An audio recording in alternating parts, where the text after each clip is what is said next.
Junk foods का बेदरेग इस्तेमाल, चिकनाइयों और मिठास का खुराक के अंदर बहुत ज़्यादा होना, सेडेंट्री लाइफस्टाइल और इसके साथ साथ वर्जिश और कसरत का ना करना, ये वो वजूहात हैं जिसकी वजह से हमारे अज़ा जो है वो मफलूज होकर रह जाते हैं। खुराक के ज़रिए जो बुनियादी न्यूट्रिएंट्स हमें ज़रूरत है, हमारे जिस्म को ज़रूरत है, हमारे अज़ा को ज़रूरत है, वो हमें नहीं मिल पा रहे। वो न्यूट्रिएंट्स जो हमें फ्रूट्स से हासिल होते हैं, जो हमें वेजिटेबल से, सीरियल से, दालों से और डेयरी प्रोडक्ट से हासिल होते हैं, जब हम खुराक के इस हिस्से को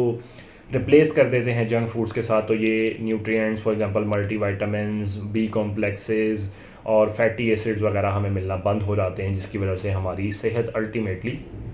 मफलूज होकर रह जाती है। तो अपनी सेहत को बरकरार रखने के लिए ज़रूरी है कि इन बुनियादी अशिया का इस्तेमाल रोज़मर्रा की ज़िंदगी के अंदर अपने डेली मील्स के अंदर लाजमी करें, क्योंकि इसमें आपकी ही